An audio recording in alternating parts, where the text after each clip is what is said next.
Welcome to the JSR podcast, where we discuss aged care for residents, their families, and anyone working in the industry that cares for our elderly.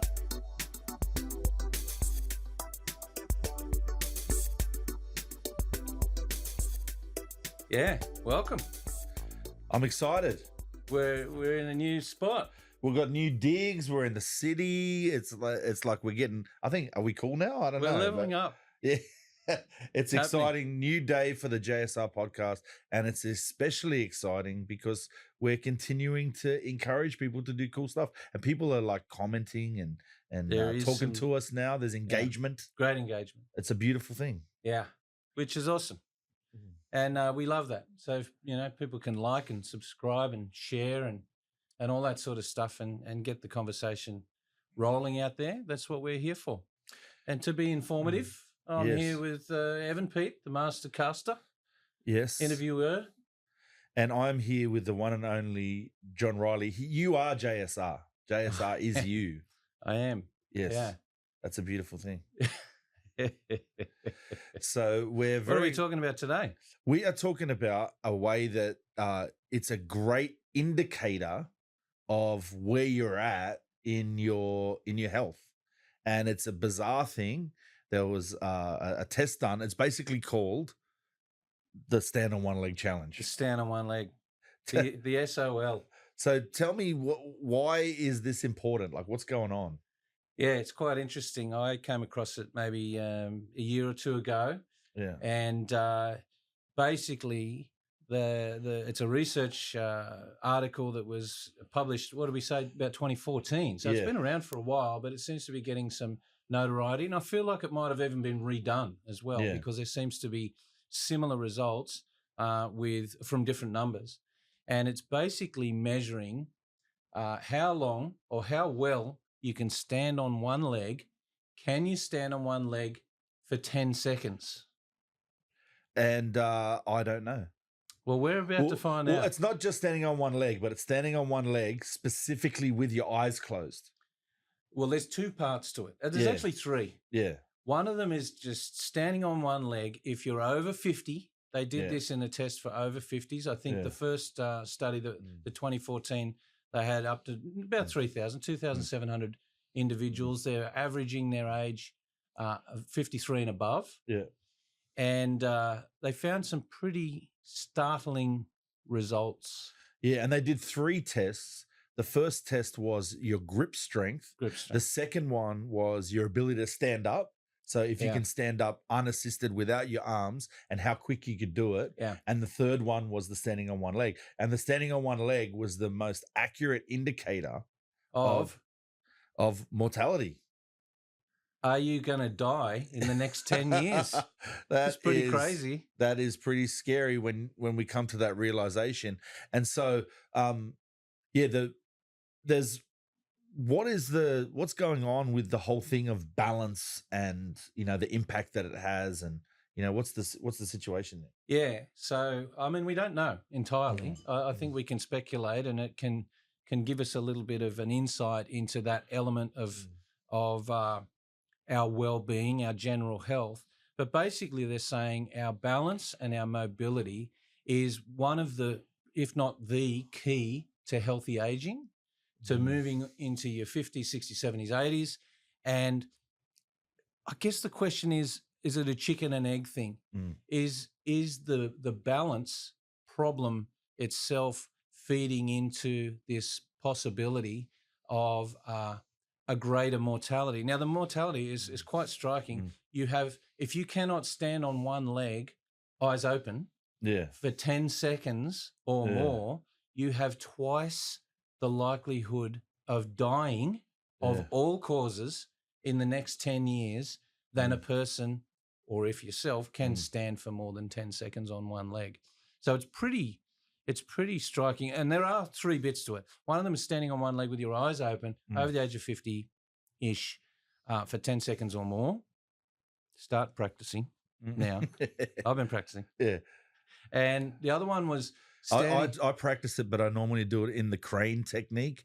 I practice it as Karate Kid style. Kid. Yeah. I go down the beach and stand on a pylon, and I've hurt myself. on many occasions. Yeah, yeah.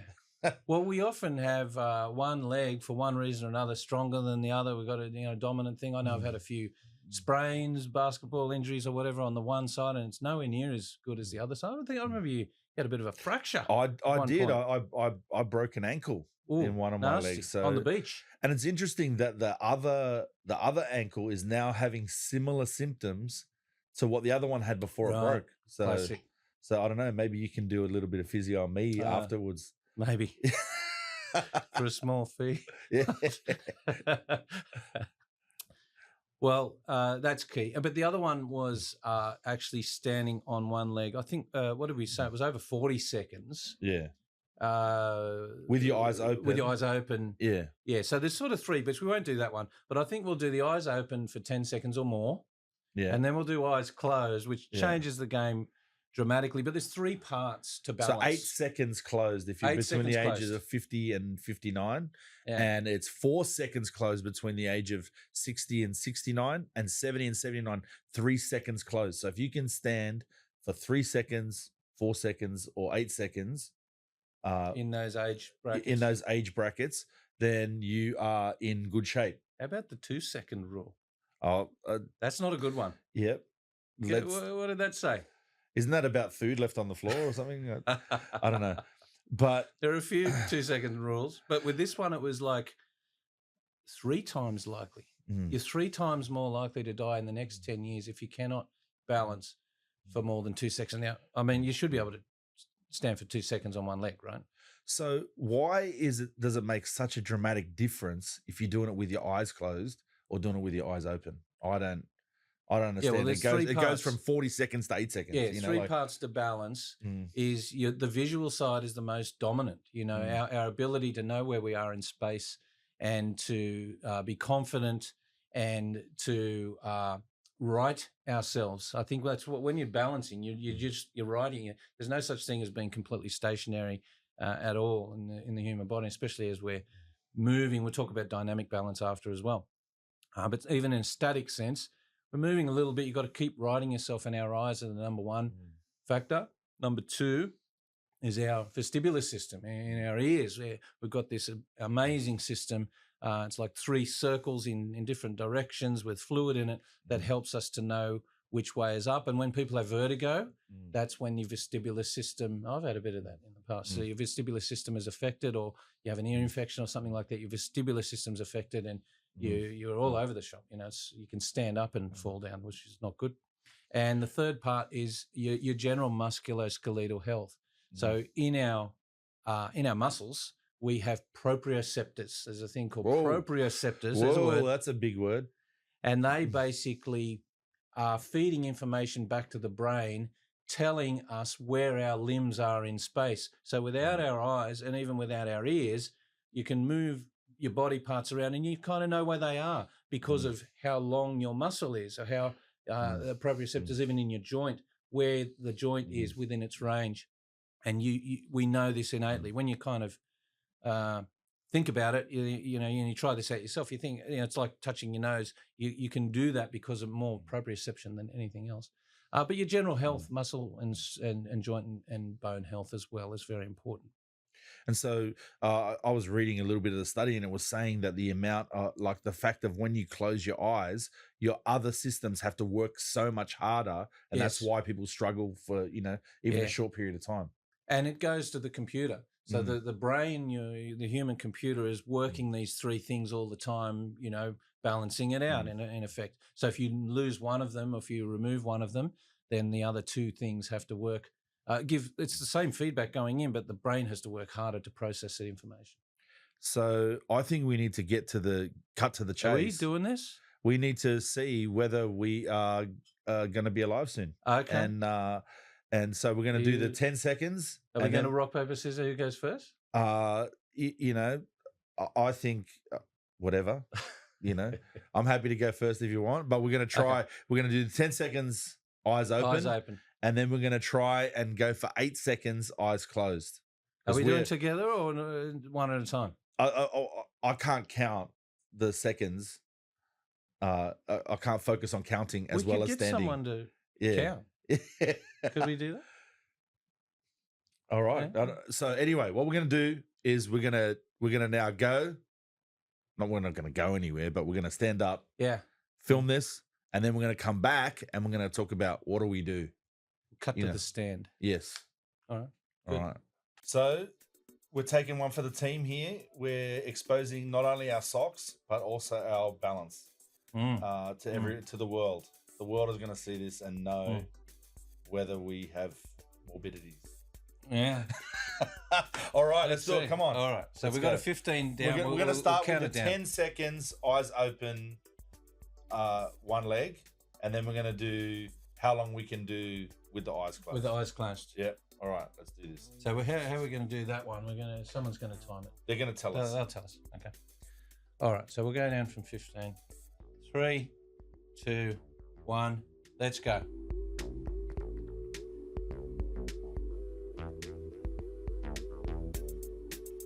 Get your Karate Kid going there. All right.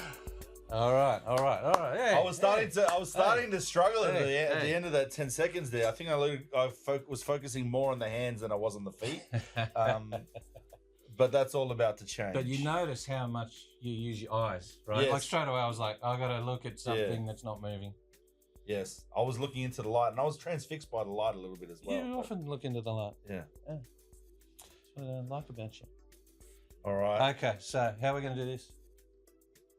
All right. Well, you're going to count. You got to tell how long we do it up. because we can't see. Yeah. Oh, you want us to count the... Okay. Can I get still? All right. All right. You go. Here we go. 3, 2, 1, go. Boy. Yeah.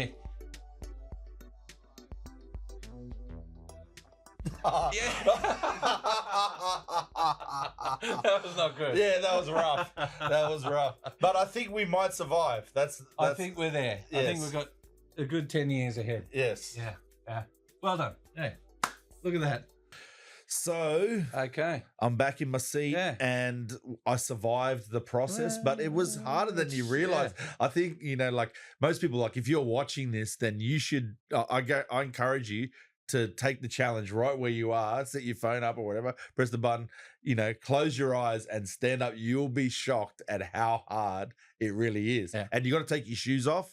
Get yourself on a nice flat surface, so you're not making it harder on yourself. But I'll tell you what, it's a lot harder than it looks. It's harder than it looks, especially the eyes closed, as we just found out. Yes. But also, if you're practicing, now, the idea is to practice. The take-home message is to practice. Your practice makes perfect in anything in life, and especially this. You've got to challenge yourself to get that proprioception going well, get the eyes and the ears and the vestibular, and get the processing going in your brain, and it all works together for your good. But have a handhold nearby. Yes. Don't do it on the ice rink and try and take your shoe off in the middle. You do this in a safe environment. I was reaching out for you, John. I was reaching for you and hoping you were going to be there for me. Friend in need. Yeah. Friend indeed. So let's just say we are not doing as well as we'd like. What do we do? How can we improve our balance? How can we, especially if I'm in an aged care context or, I'm not getting any younger. We're all not getting any younger. How can we work on this? What are things that we can do? Let's start with us. Yeah. We're living life, you're doing your thing. Take your shoes and socks on and off, 1 foot at a time, with a handhold nearby. Yeah. Every day. Incorporate practice into your daily life. I always think if you've got to stop what you're doing and go and exercise in a certain way. I mean, we do this for the gym. We do this when we walking the dog. That's a practical thing as well. But take the opportunity to stand on one leg for a bit longer than you normally would in a kind of semi-controlled environment, particularly with a handhold nearby. Don't do it in the middle of nowhere where you've got nothing and you can end up falling over and hurting yourself. But practice it. And I do this since I read that study myself. I thought, man, I need to be doing this. And I've noticed a significant change over time. I found it very difficult in the beginning, particularly on my weaker leg. And so I'm like, okay, I'm going to do this. I'm going to work. So at are it. you working towards Olympic standard balance beam Yeah. type? Is that Yeah. where Yeah. we're headed with this? Yes. No. No, if we can, and I think, look, our balance is a slow, insidious thing that deteriorates over a long period of time. I think, where do we peak physically? It's probably somewhere in our 20s. It's probably somewhere, I think of the amount of basketball, played, and you could play for hours at a time training and playing with mates and stuff like that. And somewhere around your early 20s, maybe to 25. And then life happens, whatever happens, we begin to detrain. And this thing just sort of slowly eats in, and it doesn't really become a problem. It's probably not a problem significantly for people in their 50s, but when you get into the mid to late 60s, 70s, 75 and above, 80s, then it becomes a real challenge. And also, I find even just walking on footpaths and stuff, with trees popping out, there's the driveways, all of that are challenges for maintaining our balance. Like, it's not just, we think about it in the house or in those contexts, but even working on when we're walking to be more aware of our environment. Yes. To make sure that we're not having falls, because falls can be a huge trigger to a bunch of other issues. That's right. And we sort of said chicken and egg before. So the fall could be the thing that takes you out or significantly. You can fracture your hip, you can fracture your pelvis, you can hit your head, you can have a head injury. There's so many very negative health related things that happen from falls itself. Once you get over a certain age, your life expectancy after a hip fracture dramatically reduces. I think it's in the late 70s and early 80s.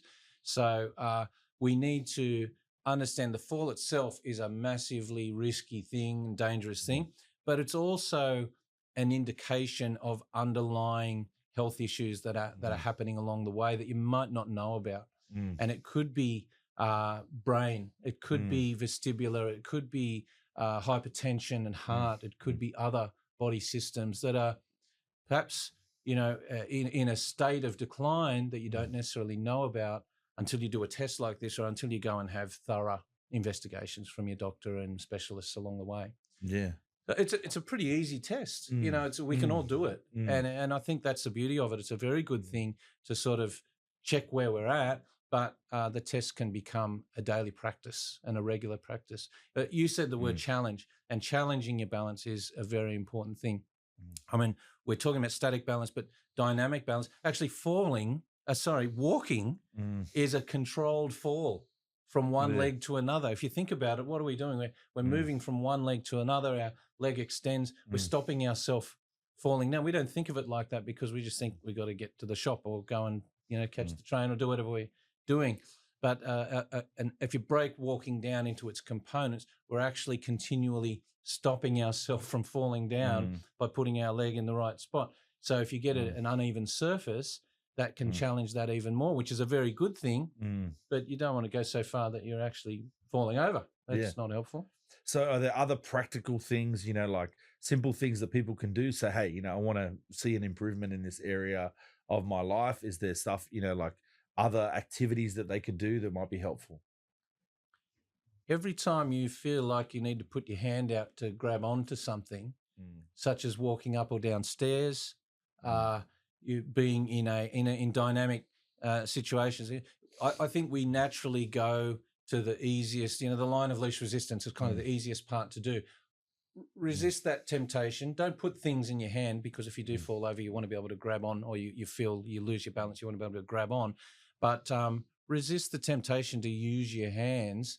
If you think about, we've done a lot of therapy, both in residential aged care as our big thing, and also in the home, and people in their late 70s and 80s and above, they're using the furniture just to get from here to there. What are they doing? They're using those things as a handhold, where they really, should be able to do that with the balance in their own legs. The balance is deteriorating and in their system. So, we want to resist the temptation to use your hands. And I find myself doing that. I find when I'm not thinking about it, I find myself going up and down stairs, and I just naturally grab the handhold, and kind of makes it easier. Well, let's challenge ourselves. I mean, walking on your toes and walking on your heels as an exercise, it's a bit odd. It's a bit, doing things a little bit differently. Yoga and dance, Tai Chi, all of these things are very good. They're very good challenges to our balance. So at the end of, to come to a conclusion, our balance is really important.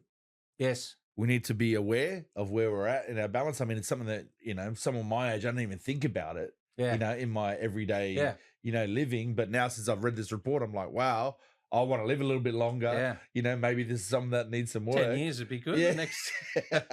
That's right. And so I think the scary thing is that falls is actually one of the highest causes of accidental death outside of car accidents. Yeah, is it the number 2 or the number? Yeah. It's right up there in terms of accidents. It's actually the second highest cause of death for people at any age. Practice is very good. Let's go to the other end before we conclude. I guess the good news story is that it can be improved at any age. Your balance can be improved. Your falls risk can be reduced, and if you have fallen, it can, with a good program, with good therapy, with good professional help, you can reduce and even eliminate that risk. So we've seen people turn around drastically and have other areas of their health looked at as well, in terms of their nutrition, their hydration, their medication, all of those other things. There's many different factors, vitamin D, exposure to sunlight and supplements and those sort of things as well, very important. We've talked about that on another episode, but that's the good news story. It can be helped at any age, and we've seen great results. So we do specific targeted falls prevention programs, one-on-one group exercise in residential aged care, which is right at the very end, I suppose, of the challenge, of the most difficult end. But it is the number one reason people are moving into residential aged care from home. They're falling at home. We did mention this before. Falling at home, it's the big trigger to go, okay, this is not viable to stay at home anymore. Yeah. Well, rather than that, I mean, there's programs out there that are showing a 20% reduction in falls, and then the associated reduction in injuries along the way as well is massive. Which 20% is huge, and these things are effective. It's not rocket science, actually. It's these things are out there. I would encourage people to get help from physio, OT, therapists, and get active. Tennis, tennis and pickleball. Pickleball is a thing, right? That's it. It's huge. Great dynamic challenge. And reaching down to pick up the ball and all those sort of things. All of that feeds into our balance. So the challenge is do the challenge. Try, see if you can do it. Standing on one leg, see how long you can do it for. Why don't you ask your parents? How do you go standing on one leg? If you're looking after someone that's elderly in your family, or even just do the challenge. Do it with our kids. Make it fun. It's not that hard, but I would be amazed to see the results. I think everyone will be challenged of going, wow, this is harder than I realized, and it can be really helpful. Let's put our results in the comments. Yes, let's put it out there. Throw the cat amongst the pigeons. Let us know how you go. And it's not the end. It doesn't have to be a fait accompli. If you realize this is an issue, there's plenty of things you can do about it. We'll keep the conversation going. But thanks for tuning in. It's it's a good one. I've been looking forward to this one. Yes. I thought you did all right on your feet. Oh, thanks, man. That's beautiful. Yeah, that's good. Yeah, you're always you're a bit of a surfer, so balance is in the blood. Once was. Yeah. That's it for today's episode of the JSR podcast. If you enjoyed it, please like, subscribe, and comment in the section below to join in the conversation. My name's John Riley. Thanks for listening.